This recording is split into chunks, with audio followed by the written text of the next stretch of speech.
इसमें जो इम्पोर्टेंट बात है ना, सबसे पहले जो मैं अपने हर पेशेंट को क्लिनिक में भी बताता हूँ वो ये है कि बड़ी उम्र के जो घुटने और कमर का दर्द है, और आपने देखा होगा कि बड़ी उम्र के लोग तकरीबन 90-95% लोग दो ही जगह दर्द की शिकायत करते हैं, या घुटने में या कमर में। तो एक बात तो ये है समझने की कि ये जिस्म के वो हिस्से हैं जो उठते बैठते सबसे ज़्यादा लोड लेते हैं, तो इस वजह से ये ज़्यादा मुतासिर होते हैं। दूसरी वजह ये है कि ये कोई बीमारी नहीं है, ये एज रिलेटेड चेंजेस हैं जो इन दो हिस्सों में ज़्यादा लोड लेने की वजह से निस्बतन ज़्यादा होते हैं। यानी जो तब्दीली जिस्म के तमाम जोड़ों में आती है वही घुटने और कमर में भी आती है, लेकिन वो तंग वहाँ ज़्यादा इसलिए करती है कि उस पर लोड ज़्यादा, और वो आर्थराइटिस कहलाती है, जो कि एज रिलेटेड आर्थराइटिस है। और इसका मतलब सिंपली ये है कि आपके बाल सफ़ेद हो रहे हैं, आपके चेहरे पे झुर्रियाँ आ रही हैं, आपकी नज़र कमज़ोर हो रही है, आप चल फिर नहीं पा रहे, आप कमज़ोर हो रहे हैं, तो आपके साथ साथ जोड़ भी निस्बतन पहले की तरह नरम चिकने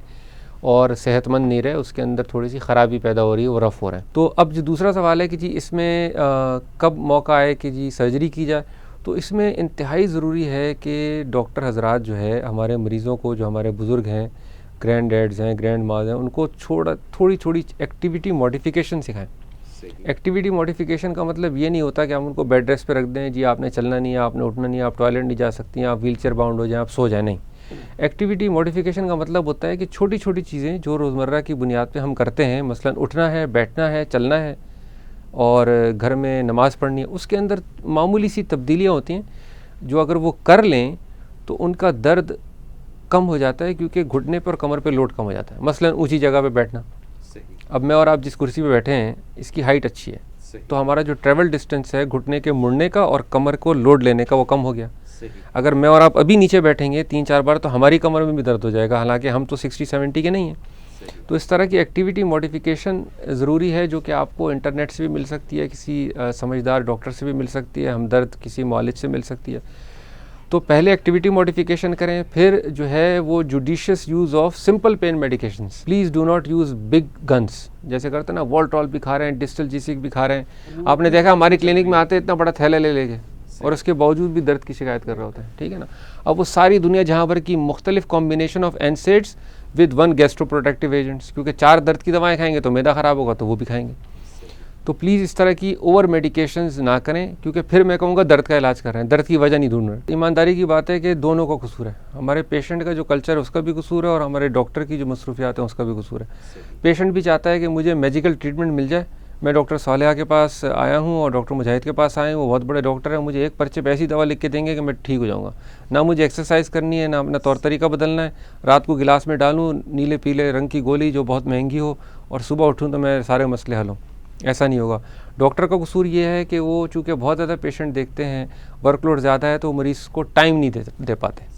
कि आराम से आई टू आई कांटेक्ट हो, उनको समझाएं प्यार से, मोहब्बत के साथ, एहतराम के साथ, उनके हर सवाल का जवाब दें। तो अगर ये करें तो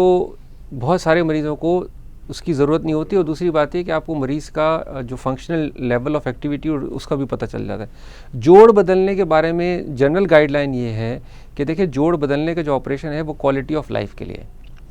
ठीक है। अगर आपका घुटना ख़राब है तो आपको ये भी देखना होगा कि आया अगर मैं इस घुटने को ठीक करूं तो ये मरीज़ इस घुटने पे चलने के काबिल है, इसको सेहतमंद अंदाज से इस्तेमाल कर सकता है। तो मिसाल ये है कि अगर एक 85 साल की कोई मोहतरम खातून है, बिल्कुल व्हील चेयर बाउंड है कि कुछ नहीं कर पाती, नी पे तो एक्सरे तो बहुत ख़राब है, दर्द भी बहुत है, लेकिन मैं एक बड़ा ऑपरेशन करके क्या कर लूँगा। वो तो बेचारी करवट भी नहीं ले पाती, वो तो खड़ी होती हैं तो 2 जवान दाएँ और 2 जवान बाएँ खड़े होते हैं, तो उनको कोई फ़ायदा नहीं है। ये एक बहुत बड़ा कैच है, क्योंकि हमारे यहाँ जो लोग चल फिर लेते हैं ना, वो फिर कहते हैं आज नहीं, कल नहीं, परसों, 6 महीने बाद। उसमें वो जो गोल्डन पीरियड होता है ना, जैसे हम कहते हैं ना हर चीज़ की एक उम्र होती है, तो बिल्कुल इसी तरह जोड़ बदलने की भी एक उम्र है। अगर आप फिज़िकली फ़िट हैं, आपका जोड़ ख़राब है और जोड़ की ख़राबी की वजह से आप मुस्तकिल दवाएँ इस्तेमाल कर रहे हैं, तो प्लीज़ किसी ऑर्थोपेडिक सर्जन के पास जाएँ, उसको बदलवा लें, क्योंकि यही गोल्डन टाइम है जब आप इसको बदलवा लेंगे, आप अच्छा सा बदलवा लेंगे। आप मेडिकली फ़िट हैं ऑपरेशन सहारने के लिए, आप मेडिकली फ़िट हैं ऑपरेशन से रिकवर करने के लिए, और फिर आप अगर फिर आपने तकलीफ़ उठाई है, आप फाइनेंसिस उसमें इन्वॉल्व हैं, और तो उसके बाद आप उसको एंजॉय भी करेंगे, एक्टिव लाइफ गुजारेंगे। आप मकसद क्या है? मकसद है कि जब आप ज़्यादा चलेंगे तो आपको दिल की बीमारी भी कम होगी, आप ज़्यादा चलेंगे तो आपको फिजियोथेरेपी या रोमेटिक मेडिकेशंस की नीड कम हो जाएगी। तो ये कैच समझना ज़रूरी है कि जब दर्द मुस्तकिल हो जाए और आपको पता हो कि सिंपल आर्थराइटिस है, उसके बावजूद आपकी दवाओं की मिकदार रोज़मर्रा की बुनियाद पर बढ़ती जा रही है और आप कभी एक कभी दूसरी दवा ले रहे हैं, तो फिर आप देर ना लगाएं, क्योंकि आप 3 या 4 साल में या तो मुख्तलिफ दवाएं खा के अपना पेट ख़राब करके पैसे लगाएंगे और ठीक नहीं होंगे, या फिर आप एक मरतबा किसी अच्छे एक्सपीरियंस ऑर्थोपेडिक सर्जन से जोड़ चेंज करा लेंगे तो आपकी लाइफ चेंज हो जाएगी। 2 महीने से ज़्यादा ना मुस्तकिल बुनियाद पर दर्द का इलाज मुनासिब नहीं है, क्योंकि दर्द मर्ज़ नहीं है। मर्ज़ जो है हाँ वजह है, दर्द की कोई ना कोई वजह होती है, तो मर्ज़ की तशख़ीस होनी चाहिए। बदकिस्मती से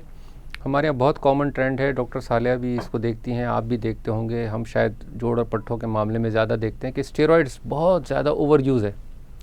तो वो ओवर यूज़ करा के मरीज़ों को जो है सिम्टम्स को बग़ैर किसी मॉनिटरिंग के दबाया जाता है और बहुत बुरे हालात में चले जाते हैं मरीज़। दर्द जोड़ और पट्टों का दर्द तो पीछे रह जाता है, स्टेरॉइड्स के साइड इफ़ेक्ट शुरू हो जाते हैं। किस्सा मुख्तसर ये है कि दर्द 2 महीने 6 हफ्ते से ज़्यादा हो तो किसी को दिखाएं। अब जो सवाल है कि जी रूमेटोलॉजिस्ट को दिखाएं, ऑर्थोपेडिक सर्जन को दिखाएं, तो उसमें अमूमन जो